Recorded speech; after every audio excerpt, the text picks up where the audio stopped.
tudo isso deve ser feito para glorificar a Deus. Por que nós temos buscado ganhar mais dinheiro? Será que Deus é o centro disso? Por que nós temos buscado estudar mais? Será que Deus é o centro disso? O copeiro, ele tinha essa mentalidade de serviço. Por isso que ele teve esse sonho onde ele estava ali diante do rei a servir na mão do rei.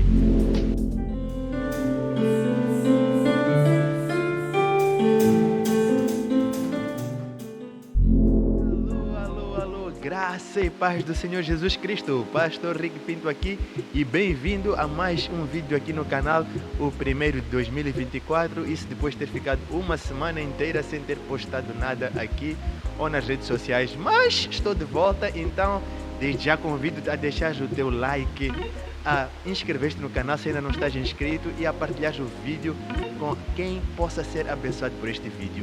E eu quero para o dia de hoje trazer assim uma palavra para nos trazer uma perspectiva para este ano, mas também para toda a vida, que é sobre os nossos sonhos, os nossos planos. E com isso eu quero ler o livro de Gênesis, capítulo 40. Eu vou praticamente ler o capítulo inteiro e vou parando para irmos comentando aquilo que está aqui escrito. Passadas estas coisas, aconteceu que o mordomo do rei do Egito e o padeiro ofenderam seu senhor, o rei do Egito. Indignou-se Faraó contra os seus dois oficiais, o copeiro-chefe e o padeiro-chefe, e mandou detê-los na casa do comandante da guarda, no cárcere onde José estava preso. O comandante da guarda pô-los a cargo de José para que o servisse, e por algum tempo estiveram na prisão. Versículo 5. E ambos sonharam, cada um o seu sonho, na mesma noite, cada sonho com a sua própria significação. O copeiro e o padeiro do rei do Egito, que se achavam encarcerados. É assim, eu creio que cada detalhe que está na Bíblia é útil para alguma coisa na nossa vida. E diferente daquilo que nós temos visto sobre este capítulo, muitas vezes, que é falarmos sobre José, ele a interpretar os sonhos, ele ali na prisão, a passar por um tempo de injustiça, eu quero que hoje nos detenhamos nestes dois sonhadores, no padeiro-chefe e no copeiro-chefe do rei do Egito, Faraó. E por que neles? Cada um de nós na vida pode ser um deles.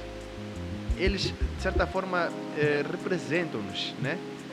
E estes sonhos que eles tiveram foram sonhos que eles tiveram enquanto dormiam. Nós, porém, traçamos nossos sonhos de vida, nossos planos. E por que eu estou a comparar-nos a estes dois homens? Porque alguns símbolos daquilo que está aqui escrito estão ligados a nós. Ambos ofenderam ao rei do Egito, assim como nós ofendemos ao rei dos reis.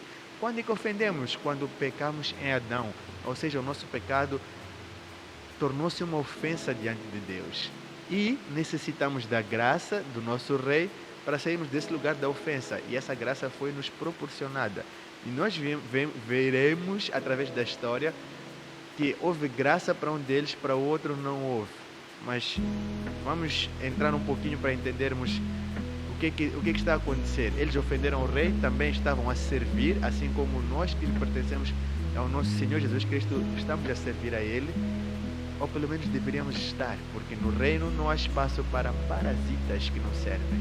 Então, diante disso, vamos assim fazer uma comparação entre esses dois homens para podermos chegar a uma conclusão. Continuando a leitura do texto, versículo 6. Vendo José pela manhã, viu-os e eis que estavam turbados. Então perguntou aos oficiais de Faraó que com eles estavam no cárcere da casa de seu senhor: por que tendes hoje triste o semblante? Eles responderam: tivemos um sonho e não há quem o possa interpretar. Disse-lhes José: porventura não pertencem a Deus as interpretações? Contai-me o sonho. Agora atenção ao versículo 9. Então o copeiro-chefe contou o seu sonho a José e lhe disse: em meu sonho havia uma videira perante mim, e na videira 3 ramos, ao brotar a vida havia flores, e seus cachos produziam uvas maduras.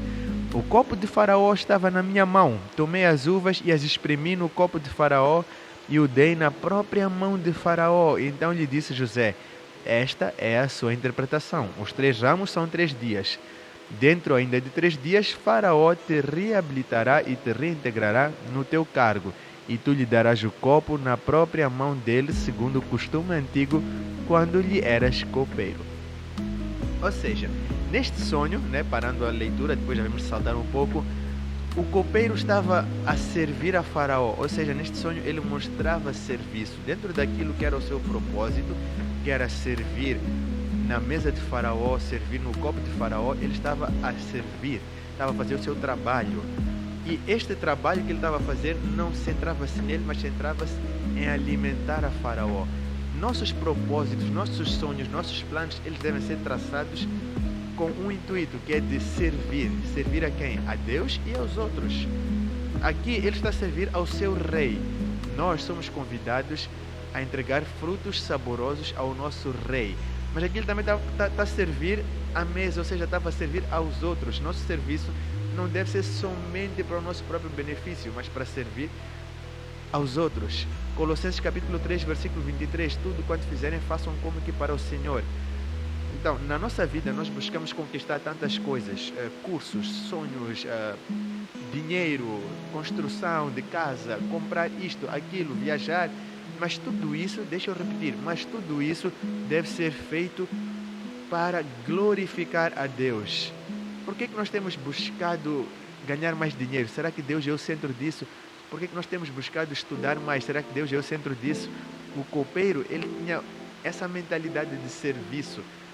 Por isso que ele teve esse sonho onde ele estava ali diante do rei a servir na mão do rei.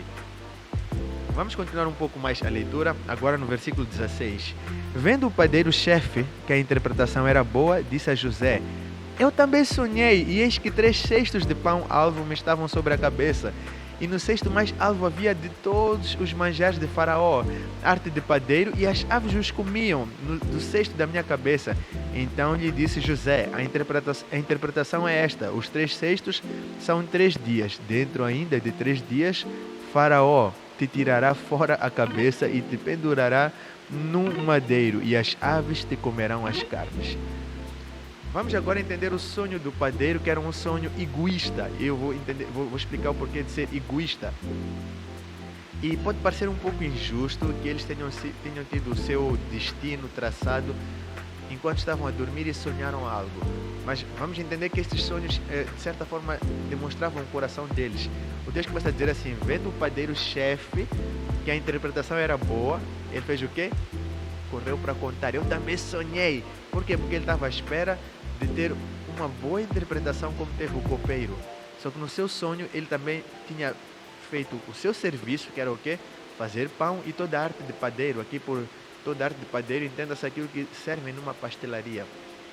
Só que ele tinha sobre a sua cabeça aquilo, ou seja, o copeiro ele servia ao rei, servia a Faraó, e o padeiro ele tinha sobre a sua cabeça toda a arte, todo o seu trabalho. Ele estava a servir, ele estava a trabalhar, ele não estava ali como parasita, não, ele estava a servir e a trabalhar.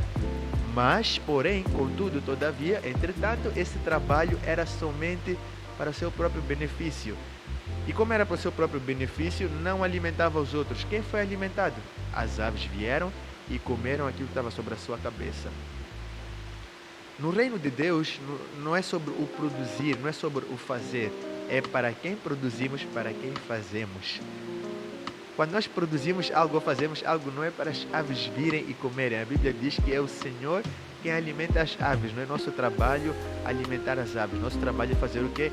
É alimentar aos outros que Deus tem colocado diante de nós e dar bons frutos, frutos agradáveis ao nosso Rei, porque Ele é digno do nosso melhor fruto. Então, eu quero que entendamos uma coisa: o foco não está no fazer, mas para quem nós fazemos. Por que nós fazemos? É para o nosso Deus. E nisto tudo, vamos então entrar no versículo 20. No terceiro dia, que era aniversário do nascimento de Faraó, deu este um banquete a todos os seus servos, e no meio destes reabilitou o copeiro e condenou o padeiro, tal e qual como José havia dito. Entendamos uma coisa: tudo o que nós fizermos será medido pelo nosso Senhor, será julgado, e há uma recompensa e uma condenação. Só que nós vemos através desta história que tudo partiu de um sonho, e entendamos que sonhos são os nossos planos, nossos projetos. O que tens projetado para este ano? O que tens projetado para daqui a 5 anos, daqui a 10 anos? Quem é o centro? Quem há de se alimentar disso que nós temos projetado? Será o rei, o reino, ou serei só eu? E, consequentemente, as aves que voam sobre a minha cabeça. É algo para nós vigiarmos, cuidarmos e fazermos aquilo que é o correto. Começa a colocar teus sonhos, teus projetos, teus planos nas mãos do Senhor e faça com que Ele seja o centro. Para quê? Para que esse sonho produza vida e não condenação, como foi com o padeiro. Amém? Vamos orar. Deus, eu quero, Senhor, orar por este meu irmão que está a assistir este vídeo, Deus, minha irmã que está a assistir este vídeo, Deus, e pedir que o Senhor possa estar a trazer vida sobre o seu coração. Nós estamos no início do ano, Deus, e que os projetos que temos traçado, Deus, os planos, Senhor, possam ser centrados em Ti.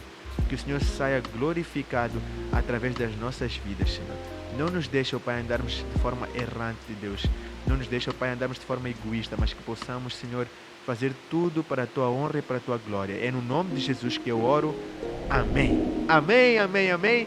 Então, eu queria deixar esta palavra, eu estou a gravar no início do ano, então é uma palavra para carregarmos para nossos projetos de vida. Vamos sonhar, vamos projetar, mas, porém, contudo, todavia, entretanto, colocando o Senhor como o centro. Para quê? Para que Ele possa ser glorificado e com isso nós possamos ser recompensados com vida e vida abundante na presença de Deus. Aleluia, aleluia, glória a Deus, Deus te abençoe, fica na paz do Senhor e compartilha este vídeo com teu irmão e não esquece de deixar teu comentário. Por quê? Porque ajuda o canal.